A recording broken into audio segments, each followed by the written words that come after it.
ನಮಸ್ಕಾರ. ಇವತ್ತಿನ ನಮ್ಮ ಈ ವಿಶೇಷ ಚರ್ಚೆಗೆ ಸ್ವಾಗತ.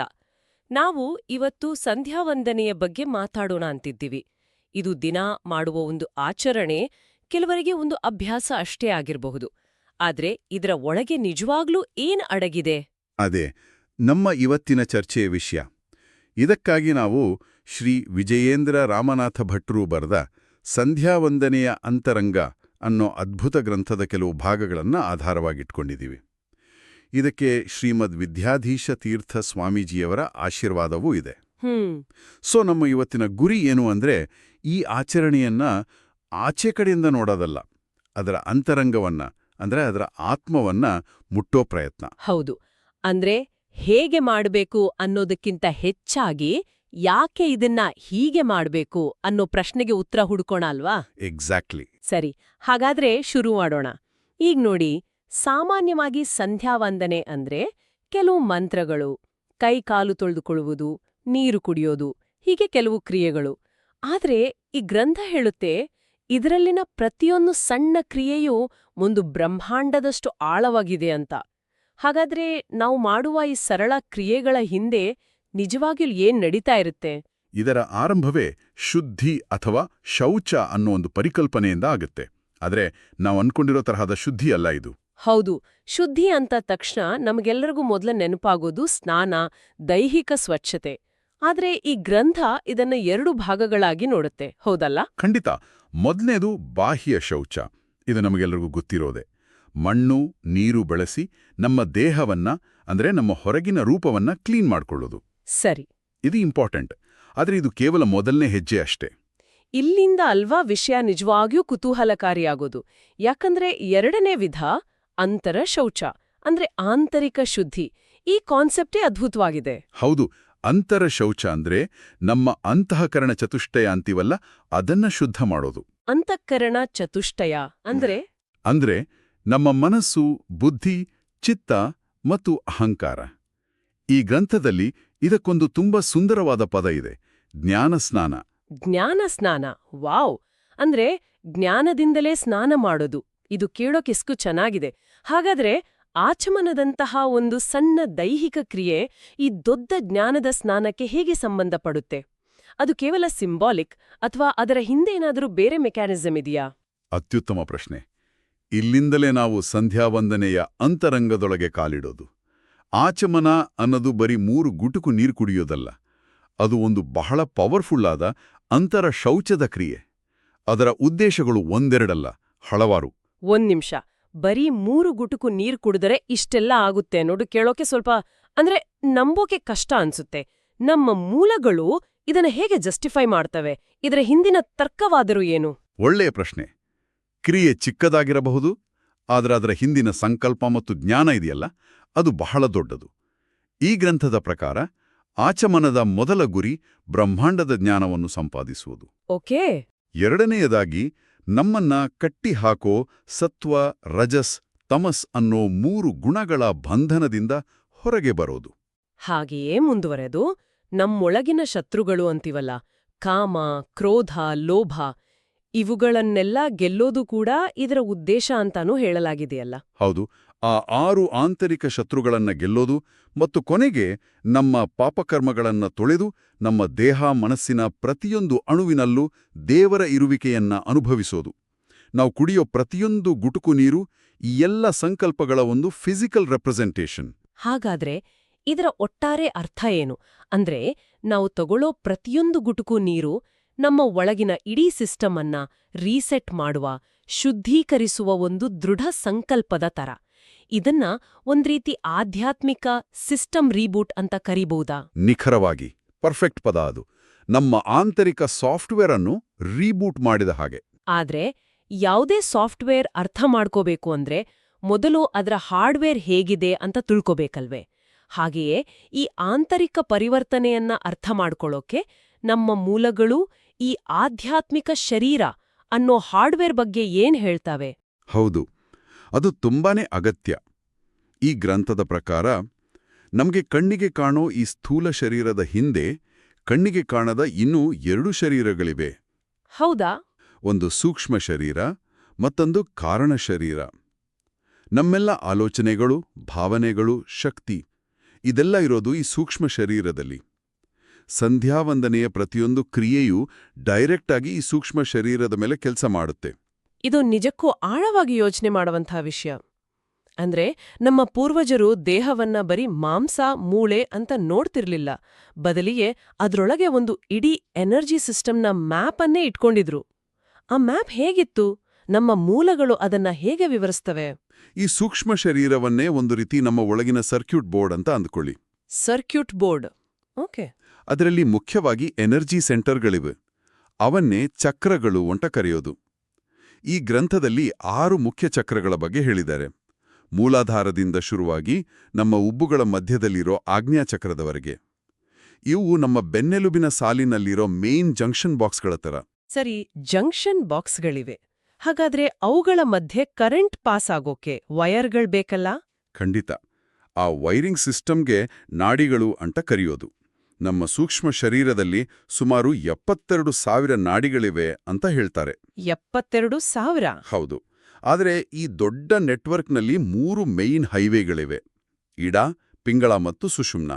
ಇಡ ಎಡಭಾಗದಲ್ಲಿ, ಪಿಂಗಳ ಬಲಭಾಗದಲ್ಲಿ ಮತ್ತು ಇವೆರಡರ ಮಧ್ಯದಲ್ಲಿ ಸುಷುಮ್ನ ಹರಿಯುತ್ತೆ. ಅಂದ್ರೆ ಸಂಧ್ಯಾವಂದನೆಯಲ್ಲಿ ಬರುವ ಪ್ರಾಣಾಯಾಮದಂತಹ ಕ್ರಿಯೆಗಳು ಈ ಸರ್ಕ್ಯೂಟ್ ಬೋರ್ಡ್ನಲ್ಲಿ ಶಕ್ತಿಯ ಹರಿವನ್ನು ಕಂಟ್ರೋಲ್ ಮಾಡುವ ಸ್ವಿಚ್ಗಳ ತರ ಕೆಲಸ ಮಾಡ್ತವೆ ಅಂತಾಯ್ತು.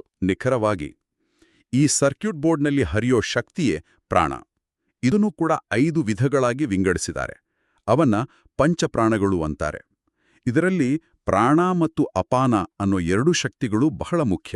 ಇವೆರಡರ ಕೆಲಸ ಏನು? ಮತ್ತೆ ಆಧ್ಯಾತ್ಮಿಕ ಪ್ರಗತಿಗೂ ಇವುಗಳಿಗೂ ಏನ್ ಸಂಬಂಧ? ಇದನ್ನ ಸಿಂಪಲ್ ಆಗಿ ಹೀಗೆ ಯೋಚಿಸ್ಬೋದು.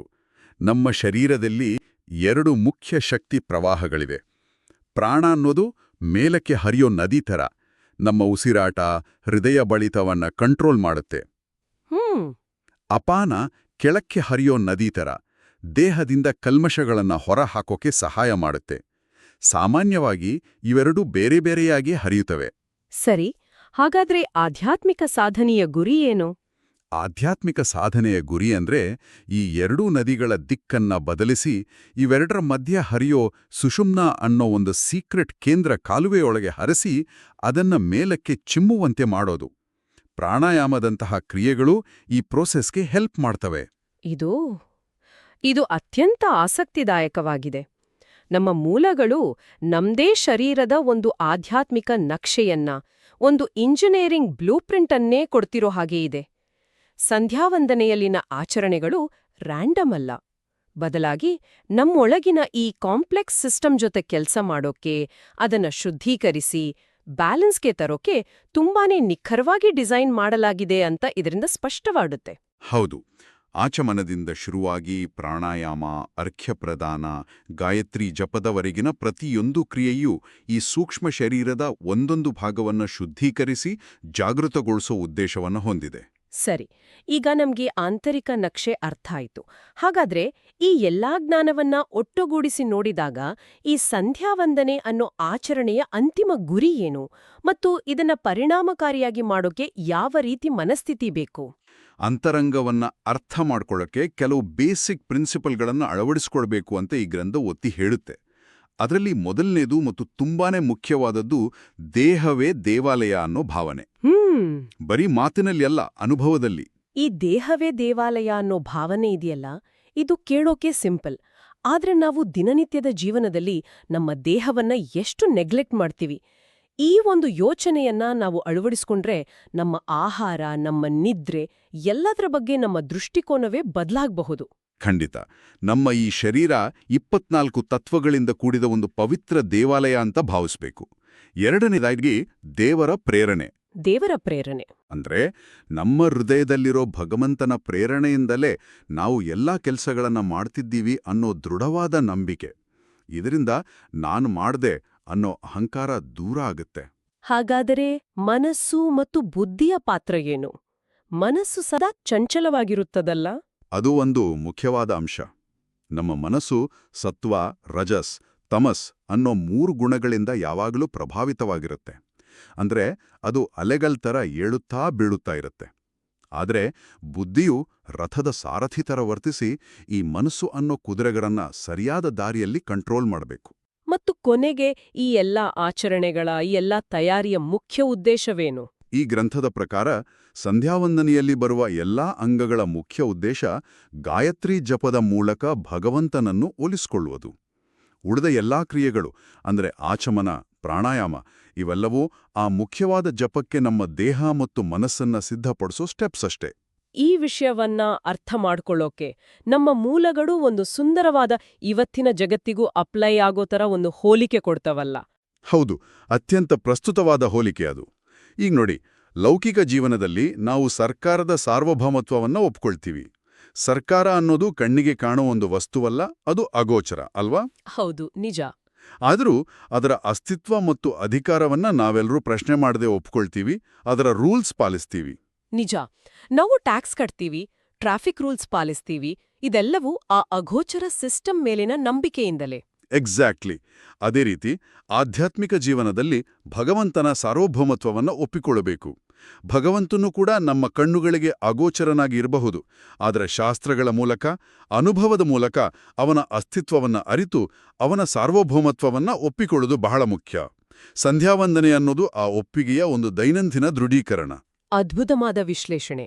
ಹಾಗಾದ್ರೆ ಇವತ್ತಿನ ಚರ್ಚೆಯನ್ನ ಒಟ್ಟುಗೂಡಿಸೋದಾದ್ರೆ, ಸಂಧ್ಯಾವಂದನೆ ಅನ್ನೋದು ಕೇವಲ ಒಂದು ಮೆಕ್ಯಾನಿಕಲ್ ಆಗಿ ಮಾಡೋ ವಿಧಿಯಲ್ಲ, ಅದು ನಮ್ಮ ಆಂತರಿಕ ಶುದ್ಧೀಕರಣಕ್ಕೆ ಅಂದ್ರೆ ಅಂತರ ಶೌಚಕ್ಕೆ ಇರೋ ಒಂದು ಅತ್ಯಾಧುನಿಕ ಅಭ್ಯಾಸ. ಇದೊಂದು ಕಂಪ್ಲೀಟ್ ಆಧ್ಯಾತ್ಮಿಕ ವಿಜ್ಞಾನ. ಹೌದು, ಇದು ನಮ್ಮೊಳಗಿನ ಸೂಕ್ಷ್ಮ ಶರೀರದ ಸರ್ಕ್ಯೂಟ್ ಬೋರ್ಡ್ ಅಂದ್ರೆ ಚಕ್ರ, ನಾಡಿ ಮತ್ತು ಪ್ರಾಣಗಳ ಜೊತೆ ನೇರವಾಗಿ ಕೆಲಸ ಮಾಡುತ್ತೆ. ಪ್ರತಿಯೊಂದು ಕ್ರಿಯೆಯ ಹಿಂದೆಯೂ ಒಂದು ನಿರ್ದಿಷ್ಟ ಉದ್ದೇಶ ಮತ್ತು ಒಂದು ಸೈಂಟಿಫಿಕ್ ಡಿಸೈನ್ ಇದೆ.